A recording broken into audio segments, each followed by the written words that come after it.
In the gray pantheon of Soviet leaders, where faces merged into a single granite mask of indifference, his face stood apart. Yuri Vladimirovich Andropov. This name was not shouted at parades or written on banners. It was spoken in a whisper, with a glance over the shoulder, as if fearing that the very walls, soaked in fear and rumor, might hear it.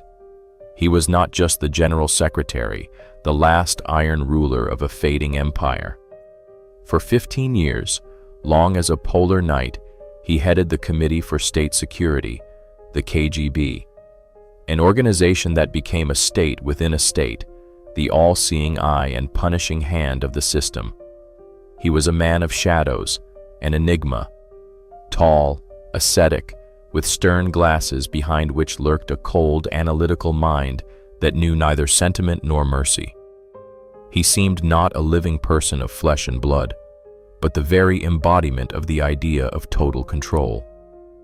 His biography was scrubbed to a sterile shine, like an operating room before a complex surgery. Son of a railway worker, Komsomol leader, diplomat, party functionary. But behind this sparse facade hid a predatory intellect, a master of intrigue, the conductor of an invisible war waged across the globe, from the jungles of Vietnam to the fashionable districts of London. Andropov was the brain of the system.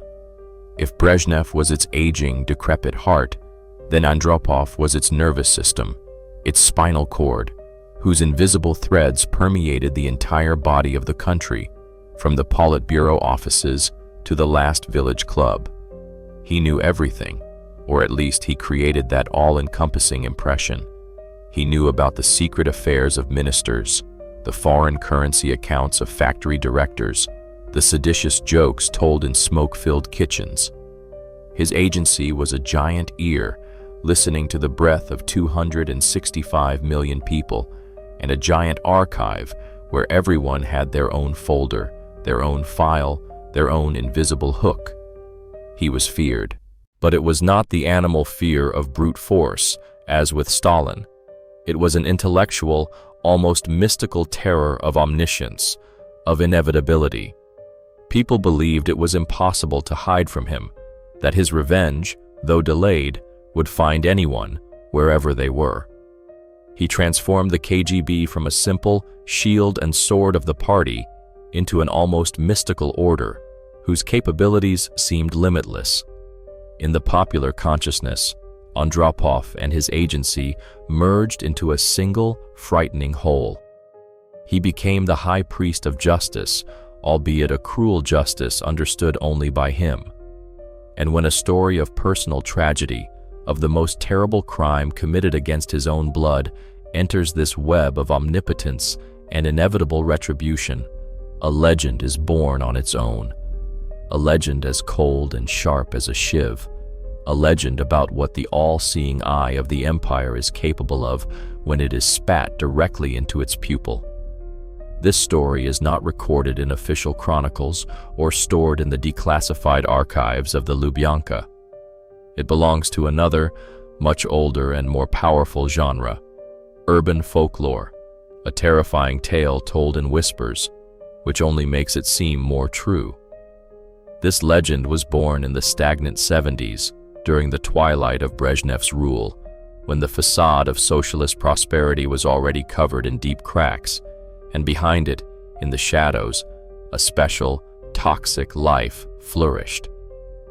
At the center of this life was a caste of untouchables, a new aristocracy in Levi's jeans and sheepskin coats, the golden youth, the sons of ministers, grandsons of marshals, nephews of Politburo members. They were gods in this gray, standardized world. For them, no laws existed, neither written nor human. They raced through nocturnal Moscow in their fathers' Volgas and rare, almost alien Mercedes, bought up Western whiskey and Japanese tape recorders in Beryoska stores, and held orgies at state-owned dachas. They were a cancerous tumor on the body of a decrepit empire, jaded, cynical, and absolutely confident in their impunity. Their fathers ruled the country, and they ruled the night. And so, According to the legend, she entered their predatory field of vision.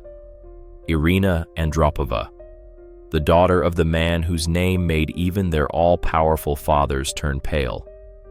In the myth, she appears as their complete opposite, a quiet, intelligent, modest girl, a student, far from the capital's nightlife. She was not just the daughter of the head of the KGB. In the context of this story, she was a symbol of purity, a princess in an impregnable tower, the last untarnished treasure of the empire. And for the jaded scoundrels who had tried every kind of forbidden fruit, there was no temptation sweeter or more dangerous than this treasure. From here, the details of the legend diverge like ripples on water. Some say she was kidnapped right off the street. Others claim that one of the majors, the most daring and charming, managed to win her trust by playing the part of an intellectual young man. But the end is the same in all versions, terrible and inevitable.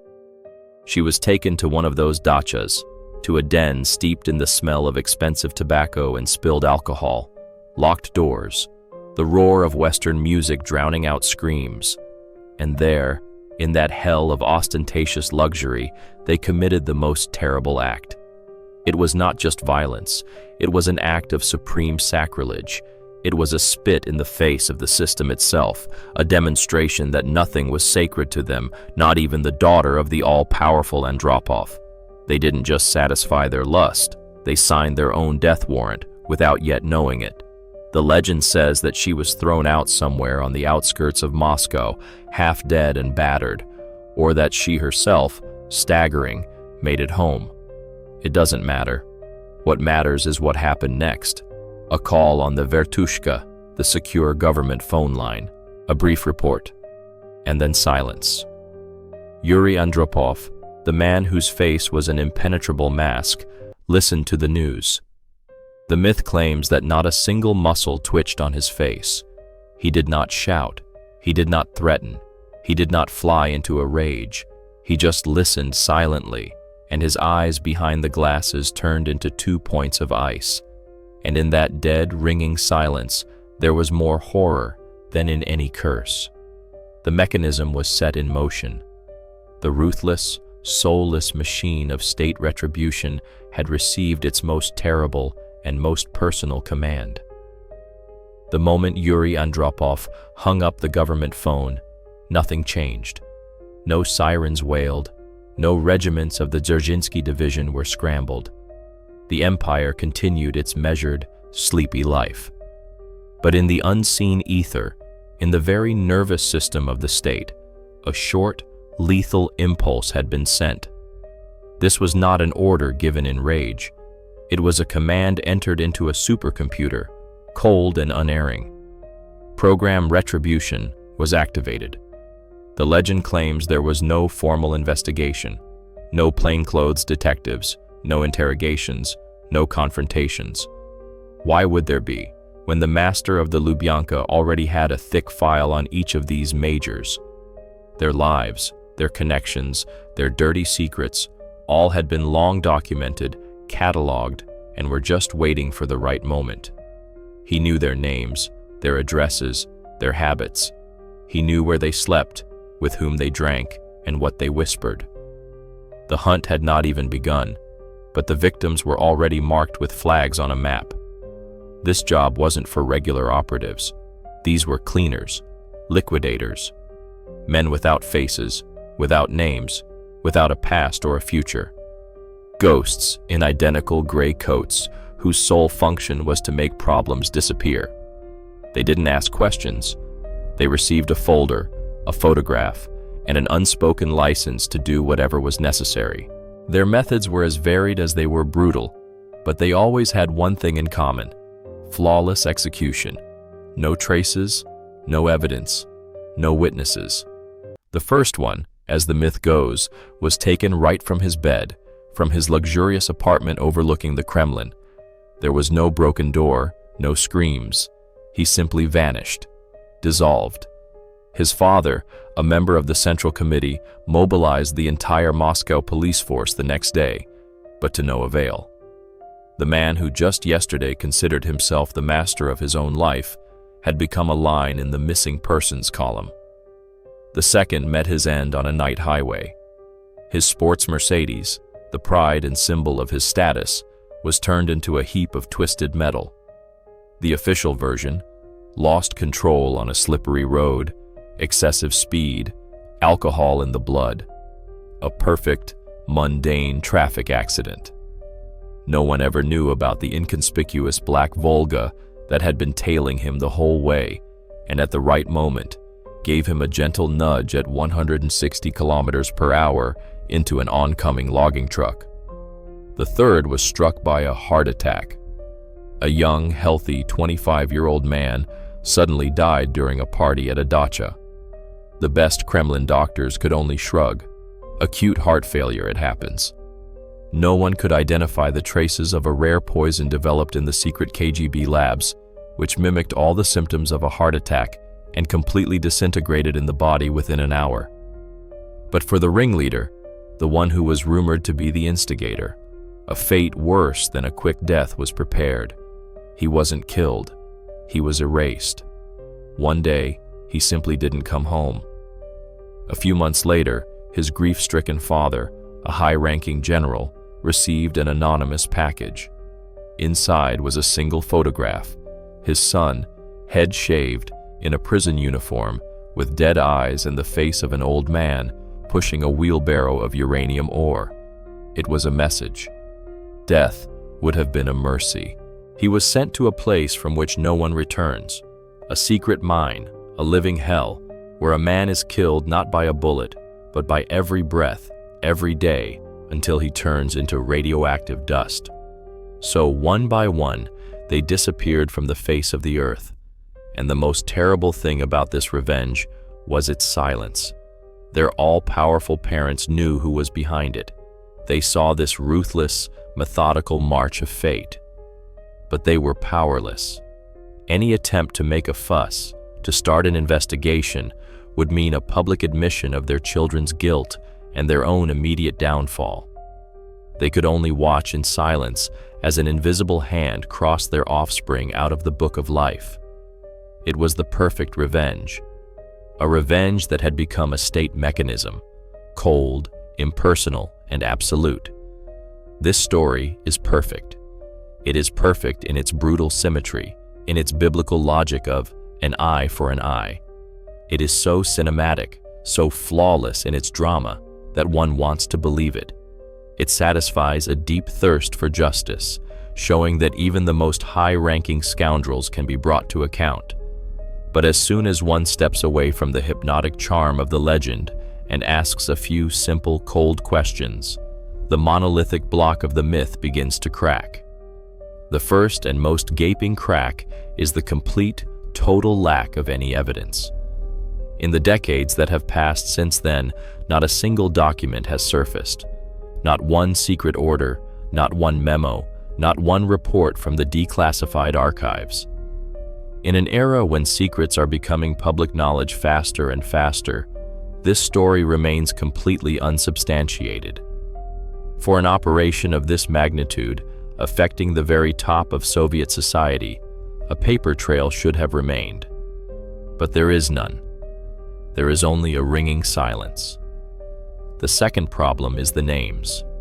The legend is always strikingly vague when it comes to specifics. It speaks of sons of ministers, of grandsons of marshals, but never names a single family. Who were these people?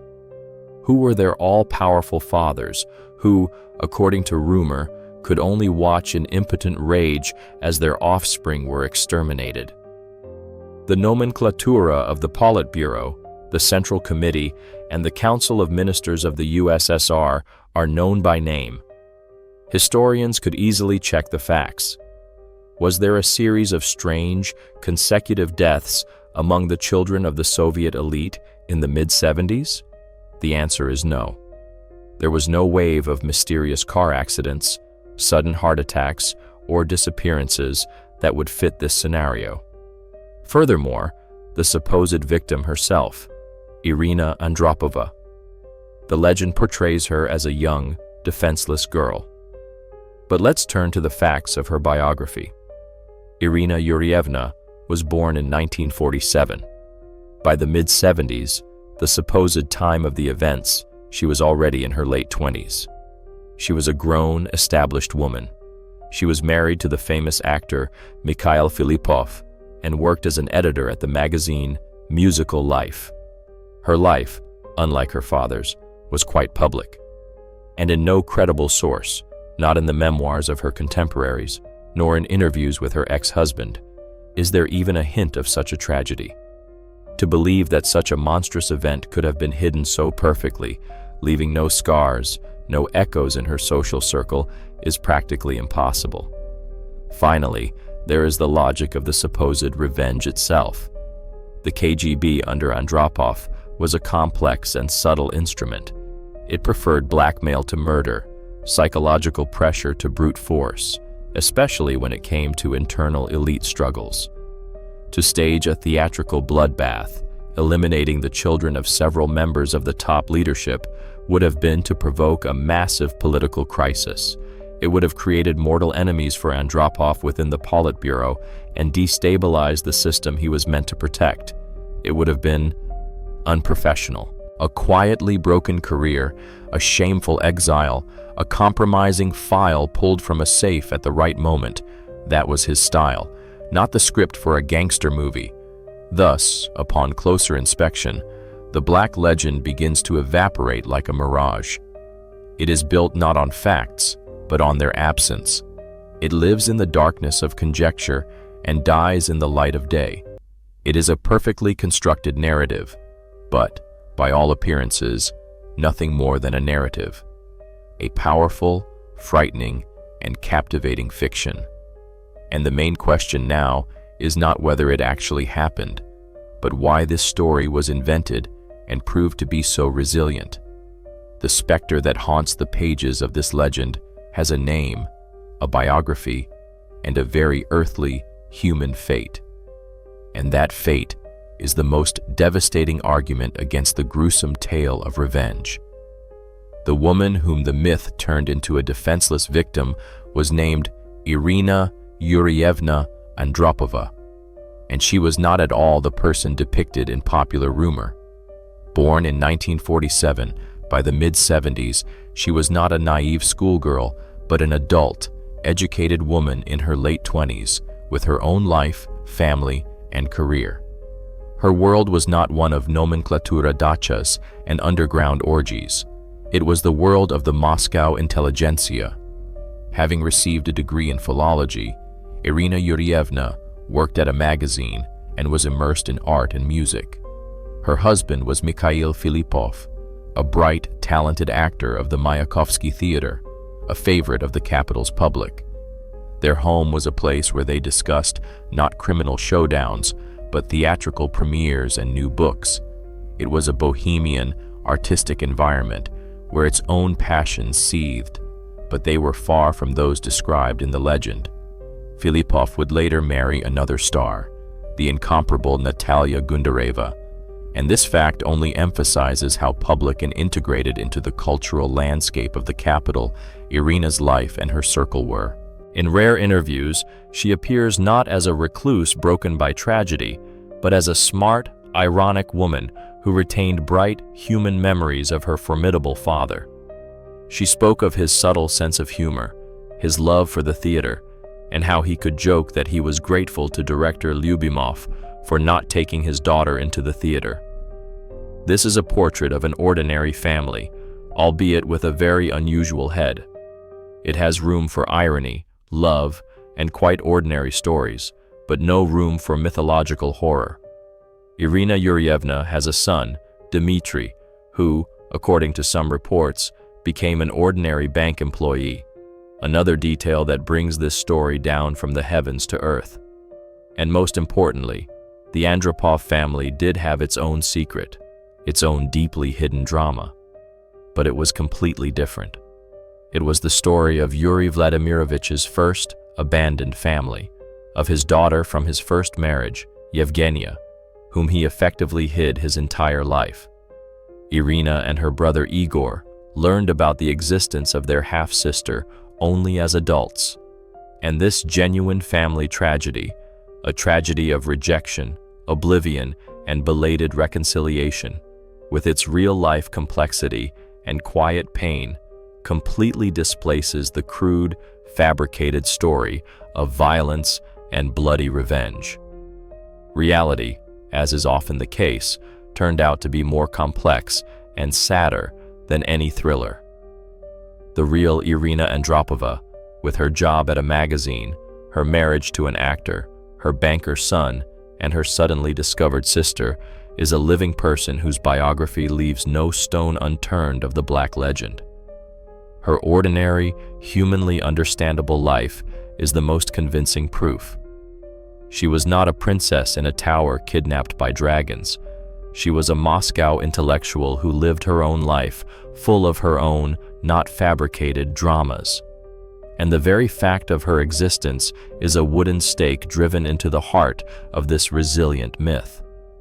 So, we have established that the legend of Andropov's revenge is, most likely, a phantom. Perfectly constructed, frightening, but still a fiction. But why has this phantom proven to be so alive? Why have millions of people for decades continued to believe in it with a conviction that any historical fact would envy? The answer lies not in the KGB archives, but in the depths of human psychology and the dark corners of the collective unconscious. First, the human mind hates chaos. Our brain is a machine for finding meaning, and it is ready to accept the most terrible order rather than be left alone with meaningless randomness. The legend of Andropov's revenge gives us just that. It turns the chaos of lawlessness and impunity into a strict, albeit cruel, coordinate system. In this system, there is absolute evil, the jaded, golden youth, and there is absolute, inevitable retribution, the state security machine.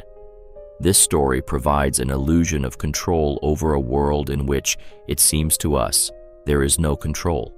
It tells us, even if the official laws don't work, there is another, higher law, the law of force and justice. Second, this myth satisfies a colossal thirst for justice.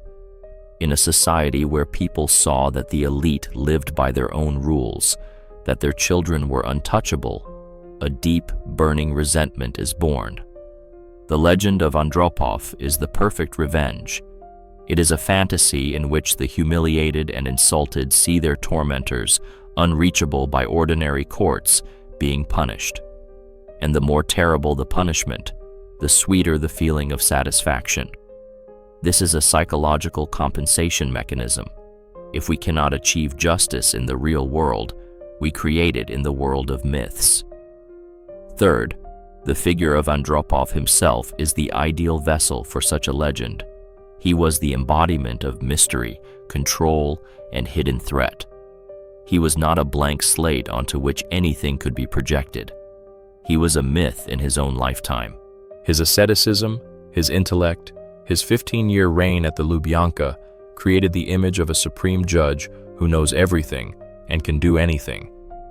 The legend did not invent this role for him. It merely gave him a suitable script.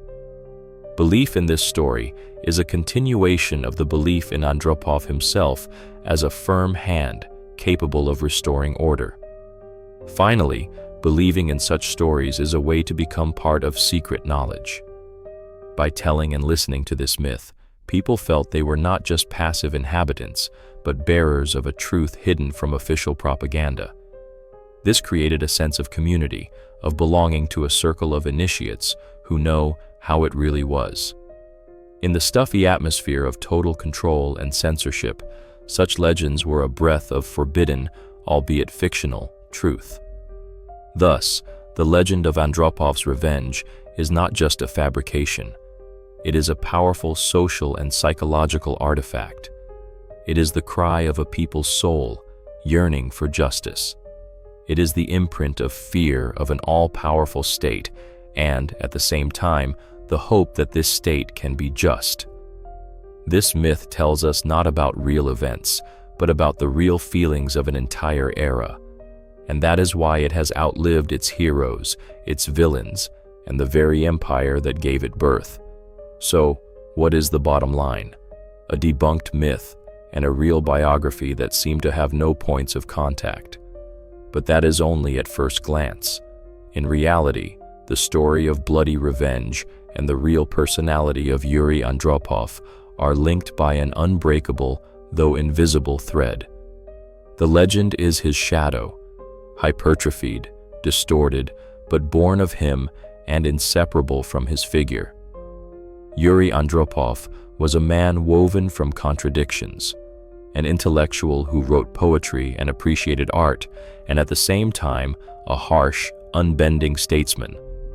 The man who initiated détente and rapprochement with the West, and also the creator of the KGB's Fifth Directorate to combat ideological sabotage and suppress dissidents. He was feared, but it was with him that hopes for the renewal of a rotten system were associated. He was an ascetic in his daily life, despising luxury and corruption, but at the same time, he was a calculating and cunning politician, a Machiavelli in the Kremlin, as academician Chazov called him. It was precisely this duality, this internal complexity and secrecy, that became the fertile ground on which the Black legend grew. The popular consciousness does not tolerate shades of gray. It took one facet of his personality, the ruthless and omnipotent head of the KGB, and pushed it to the absolute, creating the image of a vengeful deity. The legend of revenge is not what Andropov did. It is what people believed he was capable of. It is the quintessence of the fear and respect he inspired. This legend became his second, unofficial biography, his dark double. And, paradoxically, this shadow only made his image more powerful and voluminous. The real Andropov fought corruption, strengthened discipline, and tried to carry out moderate reforms under the slogan, "We can't go on living like this." And his mythical double, at the same time, was dispensing ultimate justice, punishing villains in uranium mines. And both of these images merged in the popular memory into a single figure of the last hope of the empire. Ultimately, this story tells us more not about Andropov, but about ourselves, about our eternal need for a hero who will come and restore order, about our thirst for justice, which can be so strong that it is ready to take on the cruelest form, and about how sometimes the shadow a person casts can be more durable and influential than the person themselves. The real Yuri Andropov ruled for only 15 months, but his shadow, his bloody legend, still rules minds today, forcing us to argue, fear, and believe. And in this, perhaps, lies his main, most mysterious legacy. Thank you for watching to the end. If you liked it, please give it a like, subscribe, and don't forget to hit the bell so you don't miss new videos. There are more amazing stories to come. Take care of yourselves and your loved ones.